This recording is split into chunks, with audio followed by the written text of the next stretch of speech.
아멘. 오늘 함께 나눌 하나님의 말씀은 욥기 4장 1절부터 11절까지의 말씀입니다. 욥기 4장 1절에서부터 11절까지의 말씀입니다.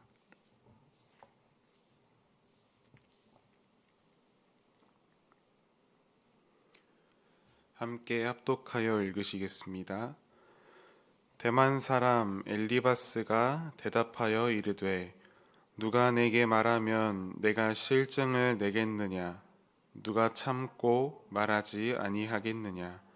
보라, 전에 내가 여러 사람을 훈계하였고 손이 늘어진 자를 강하게 하였고 넘어진 자를 말로 붙들어 주었고 무릎이 약한 자를 강하게 하였거늘 이제 이 일이 내게 이름에 내가 힘들어하고 이 일이 내게 닥침에 내가 놀라는구나. 내 경외함이 내 자랑이 아니냐? 내 소망이 내 온전한 길이 아니냐? 생각하여 보라.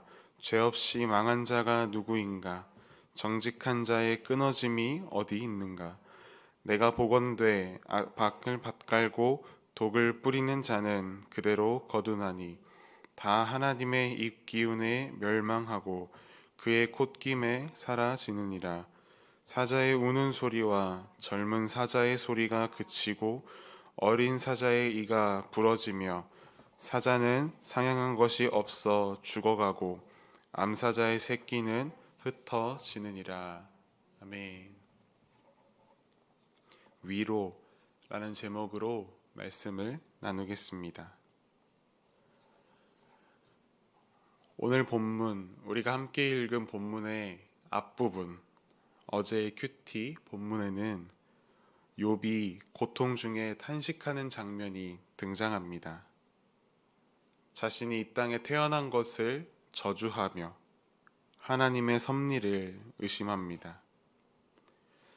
자신에게는 평온과 안식과 휴식은 없고 오직 불안만이 있다고 말하며 탄식합니다. 그리고 오늘 본문에는 그 뒤에 이어지는 사건의 시작으로 욥의 친구 3명이 돌아가며 욥에게 위로의 말을 전하는 장면이 등장합니다. 그 첫 번째로 대만 사람 엘리바스, 그가 욥에게 위로합니다. 그런데 엘리바스의 이 말을 듣다 보면 이것이 진짜 위로인지 헷갈립니다. 콩 심은 데 콩 나고 팥 심은 데 팥 난다 라는 옛 속담이 있습니다. 뿌린 대로 거둔다 라는 의미입니다. 모든 일의 결과에는 원인이 존재한다 라는 인과 응보로 또 우리는 해석할 수 있습니다. 오늘 본문에는 이 말을 신념처럼 여겨왔던 한 사람이 있습니다. 그가 바로 엘리바스입니다. 엘리바스에게는 별명이 한 가지 있습니다. 도덕주의자. 그는 모든 일을 인과 응보로만 생각합니다. 오늘 본문 2절에 보면 엘리바스가 처음으로 욥에게 말을 겁니다. 우리가 가진 번역본으로는 이 2절의 말씀, 이것이 무슨 의미인가 명확하게 이해되지 않으실 것입니다. 그 말을 쉽게 풀어보면 이와 같습니다. 욥, 내가 너무나 어렵고 힘든 상황 가운데 있어서 누구라도 섣불리 말을 걸면 화를 낼 정도로 마음이 날카로워져 있는 것을 내가 안다. 하지만 아무리 마음이 어렵다 한들 필요한 말을 내가 해주어야겠다 라는 내용입니다. 이 말씀을 언뜻 보면 엘리바스가 욥에게 굉장히 조심스럽게 다가가지 않았나 하는 생각이 듭니다. 하지만 그렇지 않습니다. 수많은 성경학자들은 엘리바스가 욥을 조심스럽게 대하는 것이 아니라 욥이 자신의 생일을 저주하고 하나님의 섭리를 의심하는 그 행위에 화가 나서 욥이 짜증을 내던 말던 엘리바스 자신은 이야기를 해야겠다라는 뉘앙스라고 설명하고 해석합니다. 본문의 문맥을 보더라도 이 해석이 더 적합하다라고 생각되어집니다. 이어지는 3절과 4절 말씀에서 엘리바스는 다른 사람을 위로하고 교훈하던 과거의 욥의 모습을 상기시킵니다. 이 또한 욥에게 힘을 북돋게 하기 위함이 아니라 다른 사람을 잘 위로하고 교훈하던 욥이 자신은 정작 고난 앞에서 쓰러져 탄식하는 것을 비판하기 위한 그런 의도로 상기시킨 것입니다. 엘리바스는 어려움 속에 있던 타인을 강하게 해주고 그들을 교훈하고 그들을 붙들어 주었던 욥이 자신이 그러한 어려움 앞에서 낙심하고 두려워하는 모습을 바라보면서 과거의 약자들을 격려하고 교훈하였듯이 욥 자신이 당한 고난에 대해서도 긍정적이고 합당한 그런 반응을 보이라고 촉구하는 것입니다. 이어지는 6절 말씀에는 내 경외함이 내 자랑이 아니었더냐 라고 물으며 지금은 욥이 하나님을 경외하지 않음으로 흔들리고 있고 앞본문 3장에서의 그 욥의 탄식을 근거 삼아 마치 욥이 하나님을 경외하는 데에서 완전히 떠난 것처럼 단언합니다. 그리고 그렇게 하나님을 경외하지 않았기 때문에 인과응보식으로 지금의 환난을 만난 것이다 라고 지적합니다. 함께 생각해 보겠습니다. 과연 엘리바스의 말이 정말 옳습니까? 욥의 고난이 어디에서부터 온 것입니까? 우리가 알다시피 욥의 죄악 때문이 아닙니다. 하지만 엘리바스는 욥의 고난에 담긴 하나님의 깊으신 섭리를 이해하지 못한 채 욥에게 다가갔습니다. 욥이 고난 중에 내뱉었던 그 탄식의 말을 진지하게 생각해 보지 않고 그저 현세적이고 기계적인 인과응보론의 공식에 욥의 상황을 짜맞추어서 자기 방식으로 해석했습니다. 오늘 본문 7절 이하로 이어지는 의인은 망하지 않고 형벌은 악인이 받는다 라는 엘리바스의 말들은 욥의 마음을 칼로 후벼 파는 듯 했을 것입니다. 엘리바스의 실수가 무엇이었습니까? 물론 엘리바스의 말, 그 말만 들으면 틀린 것이 없습니다. 하지만 그의 실수는 그 응보의 법칙이 마치 그것 하나가 하나님의 섭리와 고통 그리고 모든 문제를 푸는 마스터키처럼 여겼다는 것입니다.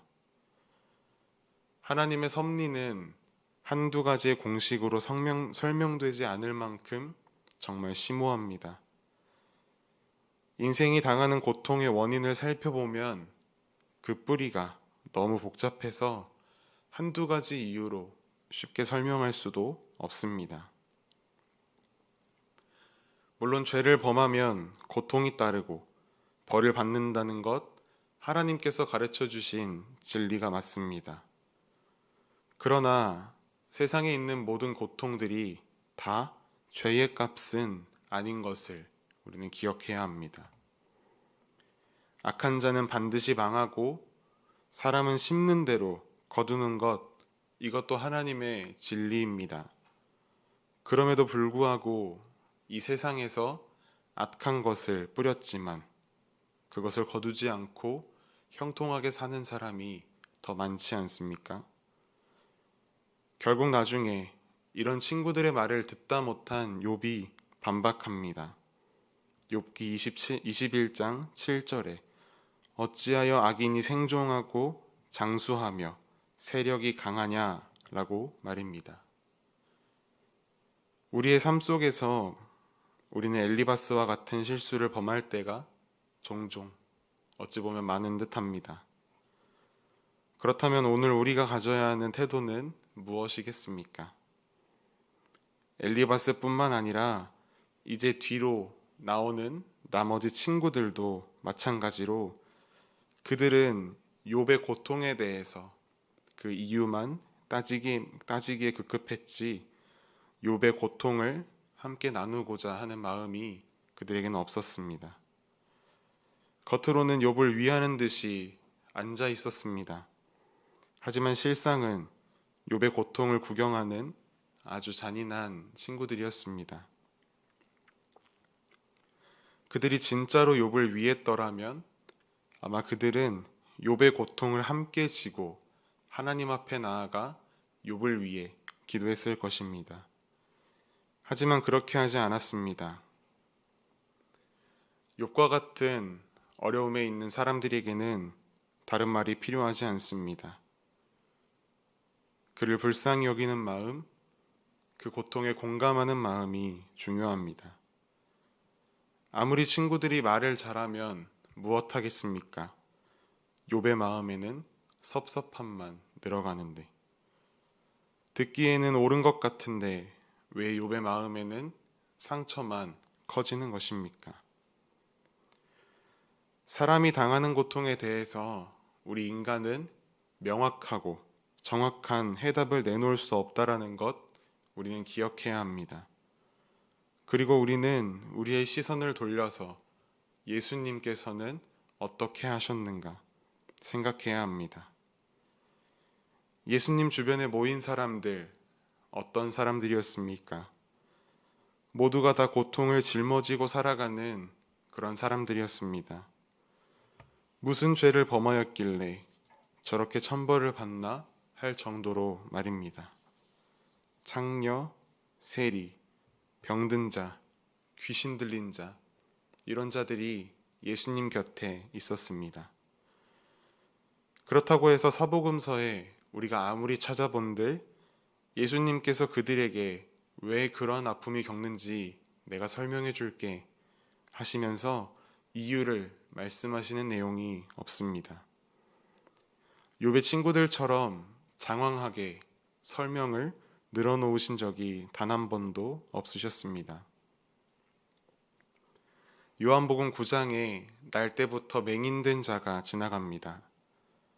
제자들은 그 병이 누구의 죄 때문이냐 라고 묻습니다.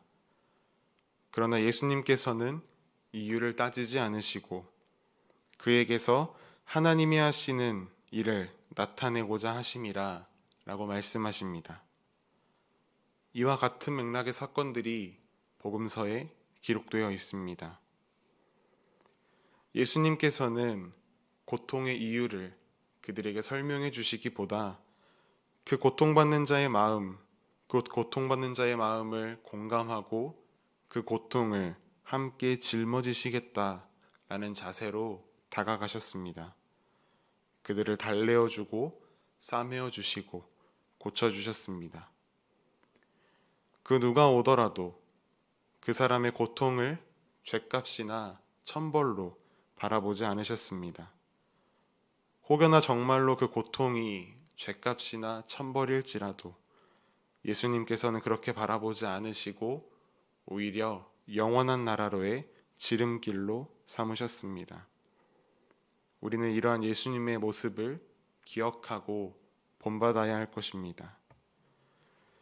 잔인한 욥의 친구들이 되지 마십시다. 내 주변 사람들의 고통을 공감하고 위로해주며 또 주님의 눈으로 바라보며 소망을 가지고 바라보며 그 고통을 나의 고통으로 함께 짊어지고 가는 그런 예수님을 닮아가는 모습이 우리의 삶에 넘쳐나기를 간절히 소망합니다.